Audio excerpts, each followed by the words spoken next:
everyone, welcome back to FTCE Seminar. So today we have an incredible guest who's not just a student, but also a future leader in education. I'm a huge fan, and I know you will be too. Please give a warm welcome to Tommy Seeker. Now, Tommy is a senior at the University of West Florida, and he's not just checking boxes, he's collecting certifications like they're trophies. He's earning a degree in exceptional student education and elementary education with certifications in reading and ESOL, which is like English speakers of other languages. But see, what's truly inspiring is his journey. See, he's done it all: mentoring, tutoring, teaching, supervising. He even served as an extended learning coordinator. And get this, all while being an online student from across the great state of Florida. Tommy is also an officer with the UWF esports team, and ambassador for the Student Organization Council, and an officer for the Kappa Delta Pi Educational Honor Society. That's where I met him. Seriously, Tommy is a force of nature. So, welcome to the show, Tommy. I'm glad you're here. Thank you so much for having me, Mercedes. And like she said, I met her through Kappa Delta Pi. It's been an awesome experience, one that I would highly encourage everybody to participate in as well. And I'm looking forward to our talk today. Thank you so much. Let's jump right in why we're here. Now, the White House recently announced, in April 2025, an executive order focused on bringing AI into K through 12 education. The big deal is to get young Americans ready for an AI-powered future. Okay, cool. But for us, and for anyone preparing for high-stakes exams, this is a game changer. The order specifically mentions using federal funds to support AI-enhanced high-impact tutoring. Now, this is about making personalized tutoring, and that really moves the needle on student outcomes. It makes it more accessible and affordable because it's free. So, Tommy, you're right on the cusp of graduation. What certification exam did you just take, right? That one has an interesting story. So the first one that I took was the FTCE Professional. And I like to look at this, since we're talking about AI, similar to the technology world. So if you're in technology, you do something called the CompTIA test. And this CompTIA test is called the CompTIA A+. And the reason I bring this up is because just like in the technology field, the education field has a multi-part certificate. You need not just a CompTIA A+, but you need an N+ or an M+ to make that valid. Where in the education world, you need the FTCE Professional, and then you need a coupling certificate to go with it, rather be elementary, ESE, or one of the other multiple ones. So I started with the FTCE Professional certificate. That one I did not pass on the first take. However, there was a funny story behind that. And the reason why I say it's sort of funny is because the one testing center that I take it at is very overpopulated. It services a few cities in the area. So I went in, I did the usual prep. You go in, you show your ID, you did a palm scan, you do all the necessary steps. And they showed me the computer saying, "Hey, is this your name?" I'm like, "Yeah, that's my name." So she clicked it and said, "Good luck." So when I went to the next page, all the questions did not seem right. They weren't geared to the FTCE Professional thing. And this will come back later, and you'll see why I'm bringing this up now. But you would think that would be stress-inducing and all that kind of stuff. But because of AI and helping me get confident with these test-taking preparations, I only missed a test I actually didn't study for by only a couple questions. However, on the second attempt, and I did appeal and everything, and just like with everything with bureaucracy, you sometimes win them, sometimes you lose the appeal. Didn't get the appeal. However, on the second attempt, I went in and I passed it without any issues whatsoever. The next test I'm looking at taking is the FTCE Elementary. And I've been doing all these preparations that we'll be talking about later to help me get prepared for that as well. This is great news that you passed, and really funny that you almost passed a test that you didn't prepare for, but it's also because you had these great test-taking strategies. I know when I was reading some of the strategies that you had shared with me, you had actually used AI to come up with a 2-week study plan. Yeah. And that one branches out even further. I've gone back to even a month out and sometimes even further, but most of those were more or less playing with the concept of could this be a viable solution? And there was a lot of refinement that goes on as well. So it's not just as simple, you could just open a browser and be like, hey, get me ready to pass the FTCE professional now. And then it'll just do everything for you. You have to do some of the work yourself to get prepared. It's not a lot of work, but you do have to put in the work to get the results that you want. This is well stated, and something that I did want to talk about is your prompt technique and refinement. Something that I'm working on also. This is awesome. This is all good stuff. I have a question. So, how can our listeners, a lot of whom are getting ready for their own certification tests, use AI to prepare for an exam? Can you walk us through that? Sure. So there's multiple different AI platforms, and I'm not going to say which one's the best. Best is very subjective to whatever you feel comfortable with. It could be for whatever reasons. We're not going to get into them. It'll be a 5-hour podcast if we do that. But it comes down to your own personal preference, rather if you want to use GPT, Gemini, Gronk, whatever. Find the one that works best for you. Find one that you're able to access reliably. Because just like with anything, you need to be able to routinely use this. If you're going to learn to play an instrument, you're going to have to be able to pick up that musical instrument and practice every so often. You can't just pull up a trumpet and all of a sudden you're playing Chuck Mangione. It doesn't work that way. You have to be able to reliably practice it. It's a skill. So find a application that you can reliably use. For me, I prefer something on the phone, so that way if I can't get on a computer, I could just quickly still get my daily practice in with it. Once you do that, you need to sort of use a quorum that you would use with a regular person. Even though it's AI is looking for keywords and basically looking at how you're structuring sentences to give you a response. If you're being very rude and off-putting, you're not necessarily going to get a response you want. If you have test anxiety, that's not going to help your test anxiety at all. So you want to, it's also very good practice to be able to practice how you want to interact with other people. So for me, I try to be kind, I try to be polite, I try to be understanding. So I try to incorporate that in my typing behavior as well. It's also very good business etiquette to get yourself into that mindset. So you want to take all these different skills and incorporate it with your prompt setup. So the first thing I would do is I would say something along the lines of, hello, I am wanting to take the FTCE professional. I'm looking at taking it for this hypothetical, let's say September 1st, and I need help preparing. Could you help me? And then you usually get a prompt back saying, sure, I'll be more than glad to help. I see that it's this many weeks away. How many days can you dedicate or something like that? Like, well, I'm looking at studying maybe an hour a day. Could you generate these 80 questions, 10 questions, make a multiple choice, and cover all the subject areas? It will get a prompt along the lines of, all right, I'm updating my memory. I will do this. And then the next day when you come in like, hey, I'm ready for my study session. Can you go ahead and give me the questions? Boom, there it goes.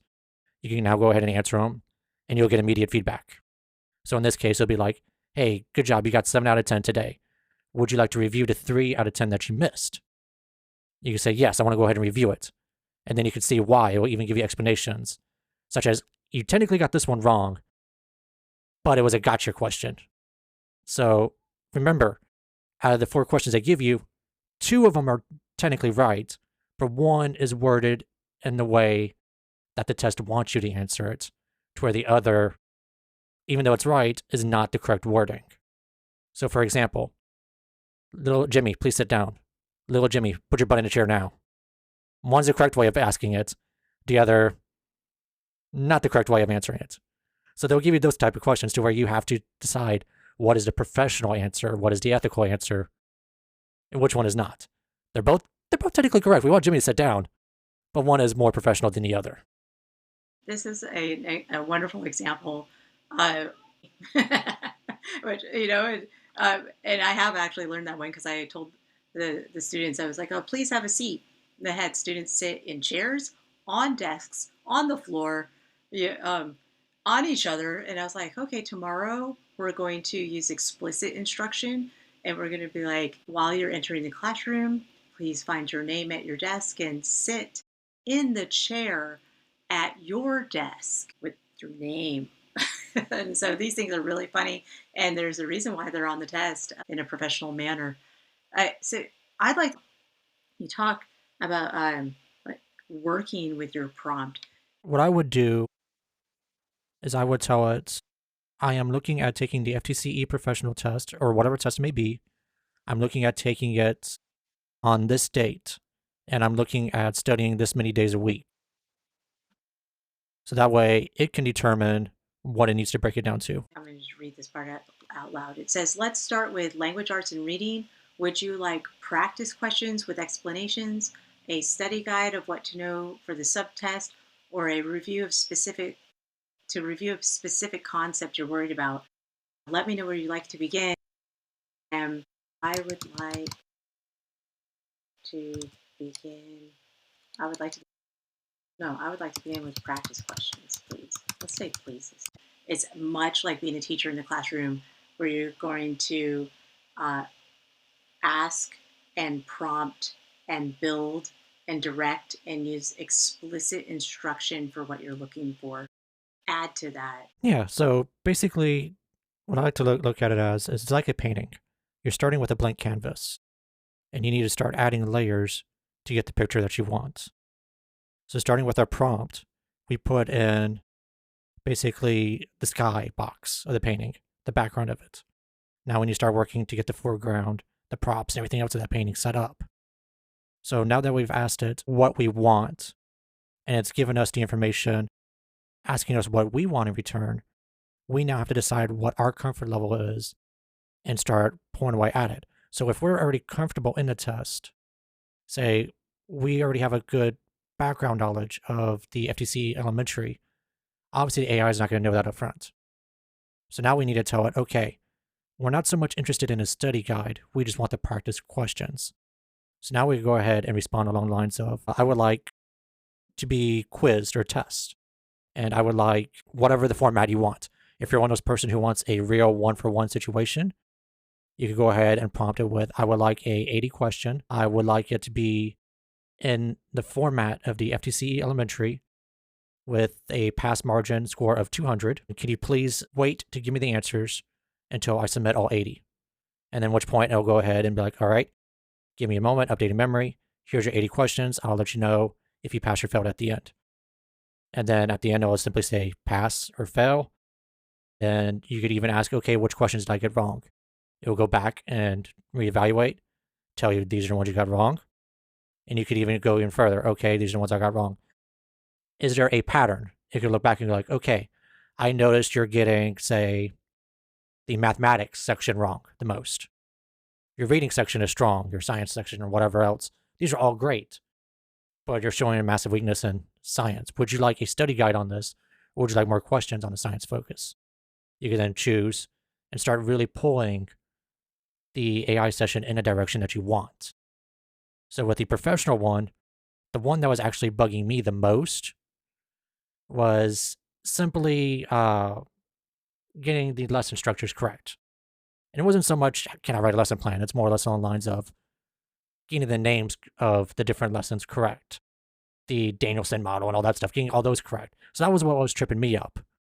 I was getting everything else correct, but that was my one section that was the weakest. So I was able to ask it to, hey, let's do a study guide on this. Let me see what I'm getting wrong and read off that. And as stuff pops up, I would get myself confused because I was thinking, oh, maybe the AI is wrong.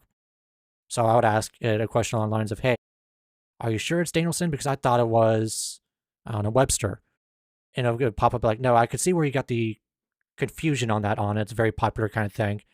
Would you like to see the resources or sources on why it's actually the Danielson model? And I'd be like, sure. You'll pull up a list. You're like, all right, this is from Purdue University. This is from the University of Georgia, whatever else. And it'll let me look at those sources. And if there's a source that I'm confused about, I could ask, is this a reputable source? It could then pull back and say that this was written by Dr. So-and-so, and this is used by whatever. So then I could go back to like, okay, now I understand where my confusion is on that. Can I please have 5 more questions in that subject area? It will then spitfire me 5 more questions. If I get it correct, it'll be like, all right, you now have a full understanding of this. Where do you want to continue from here? And then it'll branch off and give you the choices again. This is phenomenal because this incorporates so much. This is a self-assessment, and that you're using the tool to help you self-assess.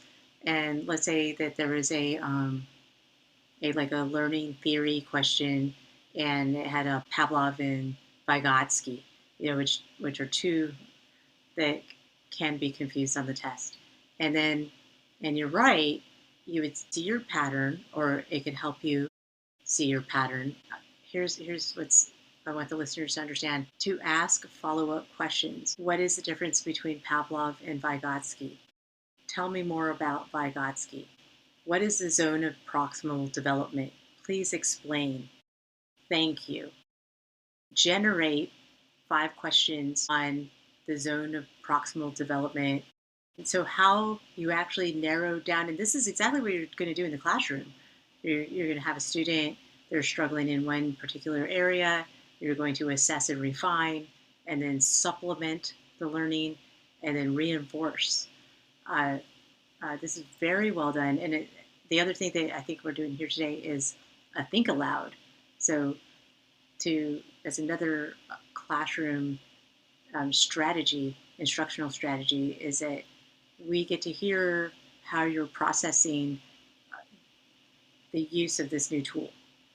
And then we learn, from you, Tommy, how to process like this. Because for me, I was able to read your manuscript, and I thought, oh, this is amazing. This is how you build.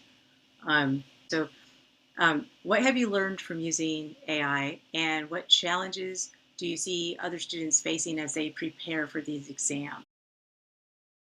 So, what I've learned with AI is that you need to really lead it on what you want. A lot of people are under the impression that you could ask a question and it will just spit you out an answer. The problem with that is that so many of these questions overlap with each other. So, for example, if I were to ask it a question, in my mind, I know it's going to be for exceptional students. The AI is not going to know that. So, I may ask it, what is the best classroom procedure for this student who's misbehaving? And I just put that in as a question.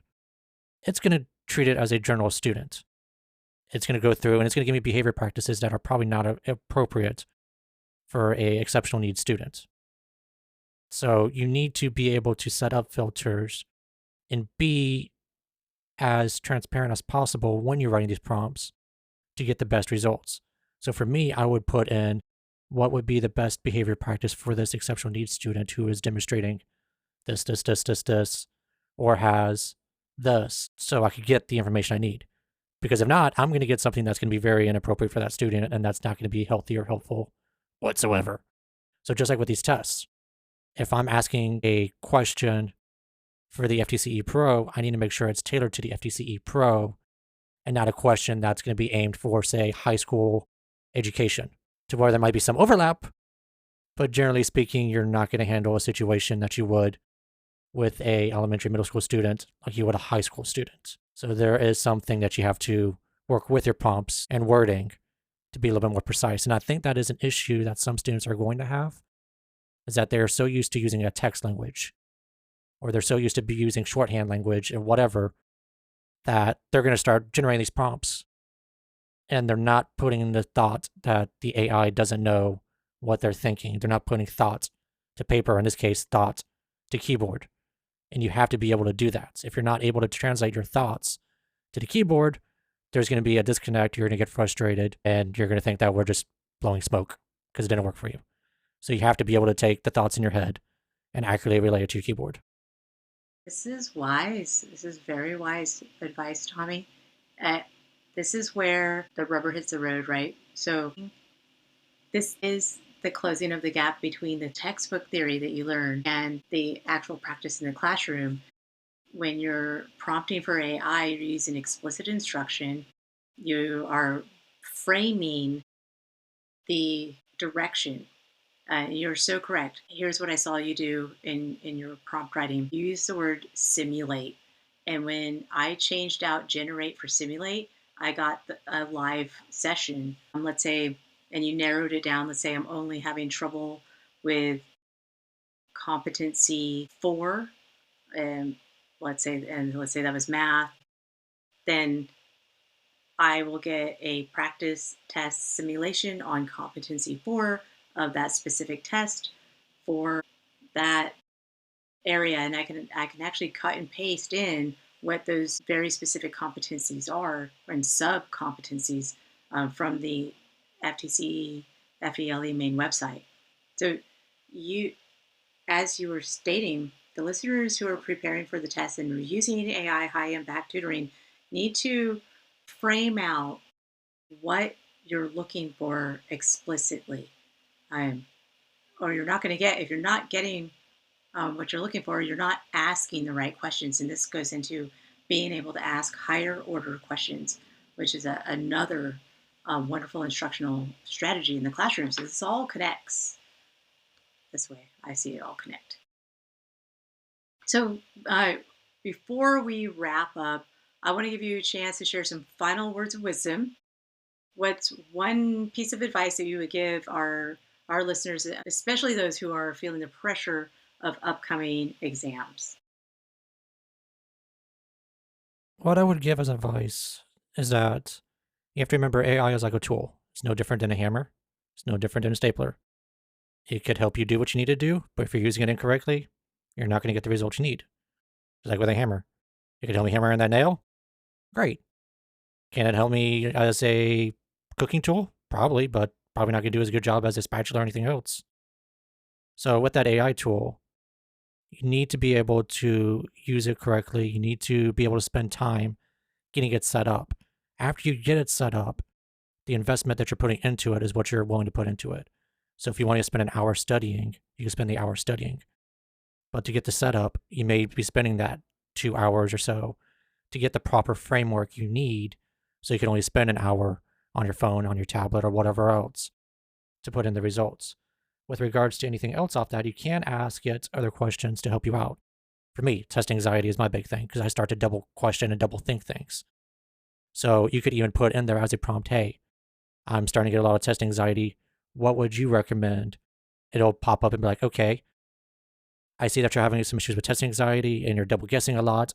I could see this as to why you're getting a lot of questions wrong, because you're getting these 50-50s wrong. So it's not so much that you just don't get it, it's just test anxiety is kicking in. And instead of hitting A, you're hitting B, and then you're going back and hitting A, and because anxiety got it wrong.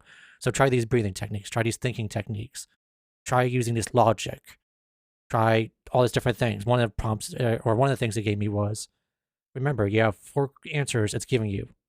One is going to be straight up wrong. So now you went from 100% trying to get it wrong to only being 75% wrong.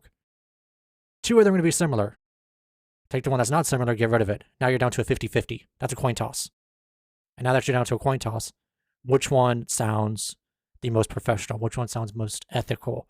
Which one sounds like something a teacher would say or do, or a principal would say and do? Which one has that most weight? Now that you have that there, you've pretty much got a heavy-sided coin to play with. So you could start taking some of your own personal weaknesses. And obviously part of that is that you have to admit that you have that weakness. If you believe that you're Superman and you're just going to want to take the test, well, that weakness is going to show eventually. So you might as well just own up to it and help further strengthen that weakness. So when you go to take that test, you're able to do what you need to do. And then the other things you have to remember, with these tests, it is a high percentage in order to pass it. When you break that down, you're basically needing roughly a B plus to pass that test. So just because you get a B, you may miss by 1 or 2 questions. It's not the end of the world. You could take that data and take it into the AI. Hey, I did not pass the first time. I got a score of, say, 180 out of 200. You could be like, all right, you got real close. 180 is actually very close to passing. It'll say, what did you feel you did wrong? Oh, I started double guessing a lot again, or it asked all these kind of questions that I got wrong. So you can sit there and be like, all right, these questions, for whatever reason it was asking me these type of questions. You could put in those type of questions, and then it will look at it and be like, okay, this sort of matches this competency. This sort of matches this division. About, for whatever time period you have left, say you're taking it in 31 days, which I think it is, right? 31 days? Let's focus on this section. And then a week before, let's do another 80 question test and see how you're doing. So take all these things and really start making a bridge out of it. So that way you could really start to succeed with it. I want to point out that admitting your weaknesses to be able to be able to admit that in yourself as a test taker is, and I tell this to the students that I work with, I, you will meet yourself in the classroom. And when you know yourself, then you're able to be a better teacher for the student because you're like, oh, kiddo, you're totally having test anxiety. And then you're like, I do too. I think it's great that you wove in uh, a prompt into your study plan and guide and practice because what I played with was motivational strategies. And so when I asked AI to build out a practice test, an 80 question practice test in a multiple choice format where I can answer the question and then it can hold the explanation and answer till the end. But with each question, this came with that thing with building and feeding and building and reprompting and revisiting. I asked for motivational strategies. So every time I got an answer wrong, it was like, listen, it literally was like, listen, you're doing great. Don't give up. You're almost there. I see what you did, but you're very close. You may have been confused by this, and it was excellent. So that's something that for me that I need is motivational strategies. And I encourage listeners to build in for test anxiety, build in for motivation strategies, build in for study plans over time or Pomodoro techniques. Know yourself and build your AI high impact prompt tutor and then watch your own outcomes grow. That's a great note to end on. The message is clear. AI isn't just a fun tool. It's a powerful part of how you can learn today and prepare to pass these tests. So, what do you think about using AI for exam prep? Let us know in the comments. Before you go, I want to leave you with this. Don't ever stop asking those big questions. In fact, ask them to AI. And this is where the real learning happens, is when you learn to ask higher order thinking questions and you frame this stuff out. So get out there, study smart, keep pushing forward. You got this. I'm your host, Mercedes Musto. Thank you, Tommy Seeker, for coming on the show today. Thank you for having me. It was a lot of fun. And join us again next time on FTCE Seminar, the podcast that helps you pass your teacher certification exams.